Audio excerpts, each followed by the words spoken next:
AP ఎన్నికల్లో మొన్న జరిగిన 2024లో ఏపీ ఎన్నికల్లో ఎన్నైతే అనుమానాలు ఉన్నాయో ఆ ఎన్నికల మీద, ఆ గెలుపు మీద, ఆ విజయం మీద, లేదా ఆ ఎన్నికల ఫలితాల మీద ఎన్నైతే అనుమానాలు ఉన్నాయో ఆ అనుమానాన్ని నివృత్తి కాకుండా అలాగే ఉన్నాయండి. అంటే సమాధానం లేని ప్రశ్నలుగా ఉండిపోయాయి. సుప్రీంకోర్టు దాకా వెళ్ళినా సరే ఏం కాదా, ఆ అనుమానాలాగే ఉన్నాయి. దాని మీద అయితే కనుక చిన్నపాటి యుద్ధం అయితే జరుగుతుంది. కానీ ఇక్కడ ఏపీ ఎన్నికలతో పాటు బీహార్ ఎన్నికల గురించి ఒకసారి మాట్లాడుకోవాలా, బీహార్ ఎన్నికలు ఒకసారి గుర్తు చేసుకోవాలా. ఎందుకంటే బీహార్ను చూసి ఏపీలో ఉన్న కొన్ని పార్టీలు నేర్చుకోవాలి, కొన్ని పార్టీలు తెలుసుకోవాలి.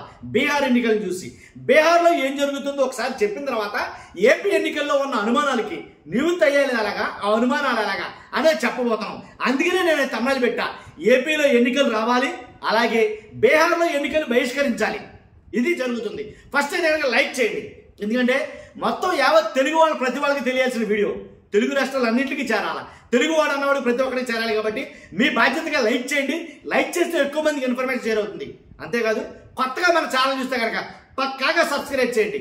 అంతేకాదు మీ అమూల్యమైన అభిప్రాయాన్ని ఈ ఎన్నికల వ్యవస్థ మీదే మీ అమూల్యమైన అభిప్రాయాన్ని ఖచ్చితంగా కామెంట్ రూపంలో తెలియజేయండి. ఎందుకంటే మంచివాడి మౌనం పృథ్వీకే చేటు అంటాను నేను. కాబట్టి ఖచ్చితంగా మీ అభిప్రాయం తెలియదండి. ఇప్పుడు ఏపీ ఎన్నికల గురించి మాట్లాడుకుంటాం ఒక్కసారి, అంటే 2-3 మాటలు మాత్రం ఏపీ ఎన్నికల గురించి చెప్పి తర్వాత బీహార్ గురించి మాట్లాడుకుందాం. ఏంటంటే 1 లక్షల ఓట్లు గోల్మాల్ అయినాయి అని ఏపీ ఎన్నికలు మన వాళ్ళు ఏపీలో మాట్లాడుకుంటున్నాం. మనం కొన్ని లక్షల ఓట్లు గల్లంత అయ్యాయి, పర్సంటేజీలు తేడా వచ్చాయి. కాబట్టి పోలింగ్ జరిగిన రోజున 8 గంటలకి, రాత్రి 8 గంటలకి ఆ పర్సంటేజ్ ఒక రకంగా ఉంటే కనుక అదే ఎలక్షన్ కౌంటింగ్ రోజున పర్సంటేజ్ వేరేలా ఉంది. వీటన్నిటికీ సమాధానం లేవు. చెప్దాం, దాని గురించి మాట్లాడకుండా ఏం లేదు, ఖచ్చితంగా మాట్లాడదాం. కానీ బీహార్ గురించి ఒకసారి చూద్దాం, ఎందుకంటే బీహార్ గురించి చాలా మందికి తెలియదు. బీహార్లో రాహుల్ గాంధీ గారు కానీ, అలాగే ప్రియాంక గాంధీ గారు కానీ, అలాగే ఎవరో మల్లికార్జున ఖర్గే కానీ, ఇలా కొంతమంది అయితే కనుక, అలాగే ఆర్జేడీ నేత ఎవరైతే ప్రతిపక్ష నేత ఎవరైతే ఉన్నారో తేజస్వి యాదవ్ కొన్ని వ్యాఖ్యలు అయితే చేస్తున్నారని వీళ్ళు మనం మామూలుగా కాదనమాట. ఎలాంటి వ్యాఖ్యలు లాంటివి, ఎన్నికలను బహిష్కరిస్తున్నామంటున్నారు. ప్రపంచ చరిత్రలో లేదా దేశ చరిత్రలో చూసుకుందాం. దేశ చరిత్రలో ఇలాంటి ఎన్నికలు ఎక్కడా కూడా ఇలా ఎన్నికల్ని బహిష్కరించడం ఎక్కడా జరగల. అర్థమైంది కదా. కానీ ఇక్కడ మాత్రం ఎన్నికలను బహిష్కరించాలన్నారు. ఎన్నికలను బహిష్కరించాలన్న ప్రధాన కారణం ఏంటంటే 52 లక్షల ఓటర్లు పత్తా లేకుండా పోయాయి. 52 లక్షల ఓటర్లు అడ్రస్ లేకుండా పోయాయి. కాబట్టి దీని మీద చాలా కుట్ర జరిగింది. బీజేపీ ప్రభుత్వం చాలా కుట్ర చేస్తుంది అనేది ఆయన మాట్లాడతాం మొదలెట్టాడు. కాబట్టి ఆల్రెడీ వాళ్ళు ఏదైతే లోపల కూడా అంటే బీహార్ ఓటర్ జాబితా సవరణ ఏదైతే ఉందో ఎస్ఐఆర్ అంటారు దీన్ని, ఆ ఎస్ఐఆర్ని రద్దు చేయాలి అని చెప్పేసి బయట కూడా వాళ్ళు ఆ ప్లకార్డులు అవి పట్టుకుని తిరగడం, రాజ్యసభ మొత్తం అన్ని చోట్ల కూడా వాటిని చింపడం ఇలాంటివి చేస్తున్నారు. కాబట్టి నేను అనేది ఏంటంటే ఆర్జేడీ నేత తేజస్వి యాదవ్ చెప్పిన, రాహుల్ గాంధీ గారు చెప్పిన, ప్రియాంక గారు చెప్పిన జరిగేది ఏం జరుగుతుంది అంటే కనుక ఖచ్చితంగా ఎన్నికల్ని మేము బహిష్కరిస్తున్నామని వాళ్ళు అంటున్నారు. అదే పరిస్థితి ఏపీలో రాలేదా? అలాగే ఓటర్ల జాబితాలో దొంగ ఓట్లు ఏంటి ఎక్కువగా నమోదయ్యాయి ఆంధ్రప్రదేశ్లోని, చాలా రభసైతే జరగలేదా? కానీ దీని స్ట్రాంగ్గా లేరంటే అప్పుడు. ఇప్పుడు వీళ్ళు స్ట్రాంగ్గా ఉన్నారు. బీహార్ ఎన్నికల్లో ఖచ్చితంగా ఎన్నికలు బహిష్కరిస్తామన్నారు. రాష్ట్ర వ్యాప్తంగా బహిష్కరించడం ఎక్కడైనా చూడాల. ఎక్కడో ఏదైనా ఊర్లో ఒక సమస్య ఉంటే ఆ ఊరు వాళ్ళు ఆ రోడ్డు మీదకి వచ్చి బైఠాయించి ఏంటంటే మాకు ఎన్నికలు ఇష్టం లేదు, మేము ఎన్నికలు బహిష్కరిద్దాం అని చెప్తూ ఉంటారు. వాళ్ళకి ఏదో హామీలు ఇస్తారు, తద్వారా వాళ్ళు మళ్ళీ విరమించుకుంటారు. ఎన్నికలు అనేది సజావుగా జరుగుతాయి. ఎన్నికలు బహిష్కరించడం అంటే మామూలు విషయం కాదు. కాబట్టి అక్కడ యాక్చువల్గా 52 లక్షల ఓటర్లు ఏంటి ఏరి అంటే అడ్రస్ లేని ఓటర్లుగా మిగిలిపోయారు. అసలు అడ్రస్ లేని ఓటర్లు 52 లక్షల మంది అయిపోయారు. కాబట్టి 18 లక్షల మంది మృతి చెందారు. ఆ ఓటర్లో 18 లక్షల మంది మృతి చెందారు. 26 లక్షల ఓటర్లు ఇతర నియోజకవర్గాలకు బదిలీ అయ్యారు అని ఎలక్షన్ కమిషన్ చెప్తుంది అక్కడ. కానీ వీళ్ళు అనేది ఏంటంటే లేదు, కావాలని ఎన్నికలకు ముందు తొంతంతా పెట్టి మాకు కావాల్సినటువంటి ఓటర్లు అంటే మా పార్టీకి సంబంధించిన ఓటర్లని, ఆ ఓటర్లందరినీ కూడా 52 లక్షల ఓటర్లని అన్యాయంగా అక్రమంగా తీసివేశారు అనేది వాళ్ళు మాట్లాడుతున్నారు. కానీ అంతేకాదు ఎలాగంటే మొత్తం 7 లక్షల ఓటర్లు ఉండాల్సిన చోట ఏంటి రాష్ట్రంలో ఓటర్ల జాబితా సవరణకు ముందు 7.89 కోట్ల మంది ఓటర్లు ఉన్నారండి. ఓటర్ల జాబితా సవరణకు ముందు తర్వాత సవరణ అయిన తర్వాత 7.68 కోట్ల మంది వివరాలు సేకరించారట. ఇంకా సేకరించిన వాళ్ళు ఎంతమంది ఉన్నారు కానీ 21 లక్షల మంది తమ వివరాలని ఇంకా సమర్పించాల్సి ఉందని ఎలక్షన్ కమిషన్ చెప్తుంది అక్కడ. కాబట్టి ఆగస్టు 1 నుంచి ముసాయిదా ఎన్నికల జాబితాని ప్రచురించనున్నట్లు ఎన్నికల సంఘం చెప్తుంది అక్కడ. కాబట్టి సెప్టెంబర్ 1 వరకు అభ్యంతరాలు స్వీకరిస్తారట. అంతేకాదు తుది ఓటర్ జాబితా సెప్టెంబర్ 30న ప్రచురిస్తామన్నారు. అసలు తుది ఓటర్ జాబితా మాట దేవుడుకు ఈ లోపల వీళ్ళు సుప్రీంకోర్టులో దీన్ని వేయడం జరిగింది. తేజస్వి యాదవ్ కానీ ప్రతిపక్షాలన్నీ కూడాను సుప్రీంకోర్టులో వేస్తే సుప్రీంకోర్టు అడగాల్సిన మాట అడిగింది. ఏమని? ఇదేంటిది, ఎన్నికలకు ముందు మీ SIR ఏదైతే ఉందో స్పెషల్ ఇంటెన్సివ్ రివిజన్ ఏదైతే ఉందో ఆ స్పెషల్ ఇంటెన్సివ్ రివిజన్ ఇప్పుడు ఎందుకు తీసుకొచ్చారు మీరు? అంటే ఆదరాగా కంగారుగా ఇప్పుడు ఎందుకు చేయాల్సి వచ్చింది? అదేదో 4-5 నెలల ముందు పెట్టాల్సి కదా. ఇప్పుడు ఎన్నికలు అనగా ఇప్పుడు ఎందుకు తీసుకొచ్చారు? ఎన్నికలు అనగా తీసుకొచ్చారే పోనీ 52 లక్షలు ఓటర్లు దొంగోట్లు ఉన్నాయనో లేకపోతే మారారనో అవన్నీ ఇవన్నీ కారణాల చేత 52 లక్షల ఓటర్లు ఎలా తొలగించారు మీరని కొన్ని ప్రశ్నలు అయితే అడిగింది. కానీ అడిగిందే కానీ ఎలక్షన్ అనేది స్వయం ప్రతిపత్తి సంస్థ కాబట్టి అంతకు మించి మేము కలగ చేసుకోలేమంటాయి కోర్టులు. నిజమేంటనే తెలియదు. కాబట్టి 100% మాకు అన్యాయం జరిగిపోయింది.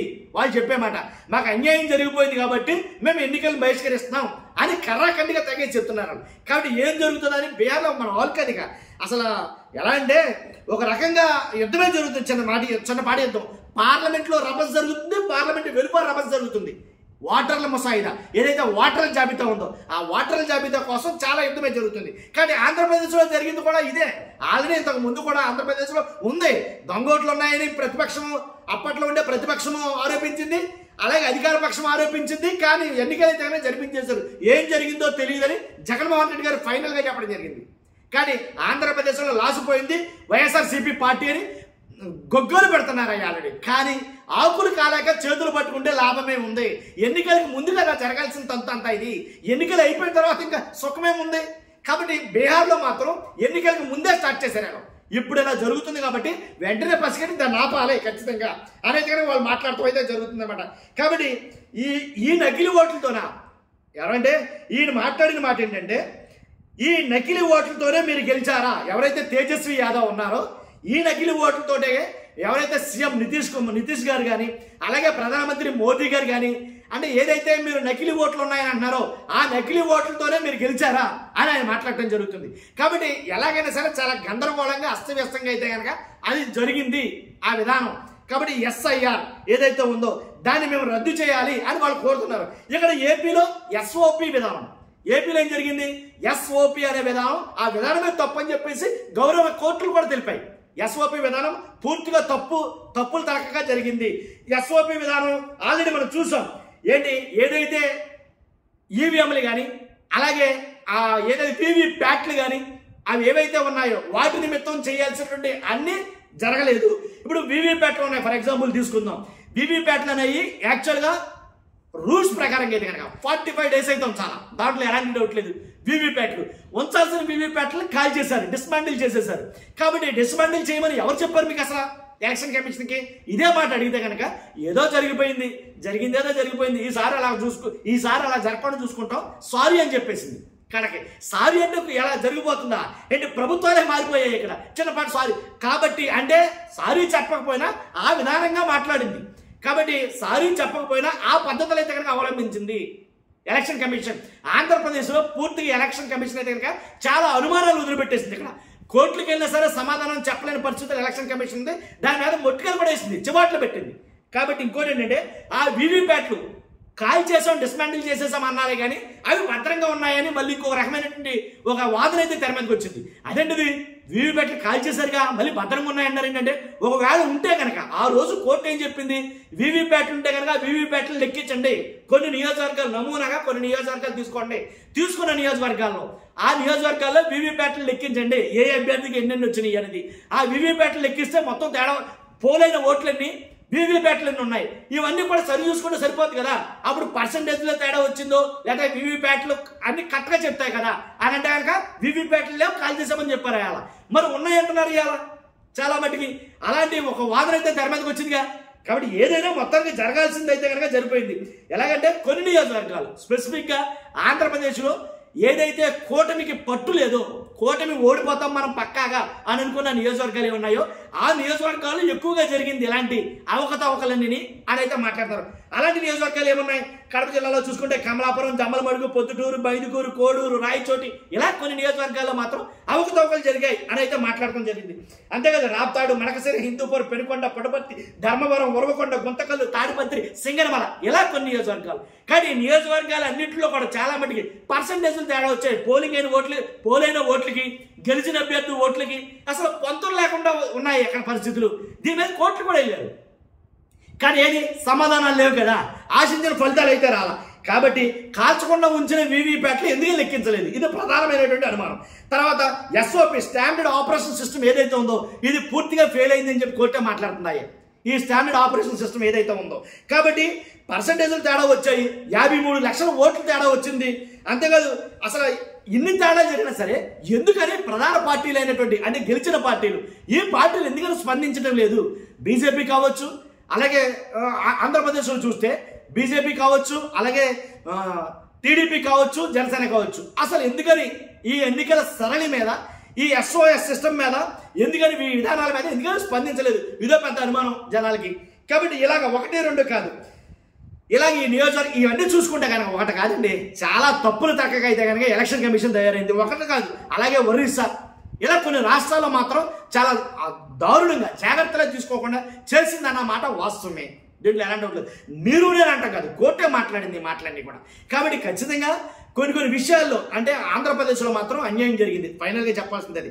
కాబట్టి అలాంటి అన్యాయం జరగకుండా బీహార్ అయితే కనుక ముందస్తు జాగ్రత్తలు తీసుకుంటుంది, అది నేను చెప్పాలనుకున్నది మీతో. కాబట్టి రానున్న ఎన్నికల్లో అయినా కూడా అంతే రకంగా జాగ్రత్త పడితే మంచిదేమో. చూస్తున్న మీరు అందరూ కూడా మీ అభిప్రాయాన్ని ఖచ్చితంగా కామెంట్ రూపంలో తెలియజేయండి. ఫస్ట్ అయితే లైక్ చేయండి, నాకు మోటివేషన్ ఉంటుంది. అంతేకాదు కొత్తగా మన ఛానల్ ఎవరైనా చూస్తే పక్కాగా సబ్స్క్రైబ్ చేయండి. Thank you very much.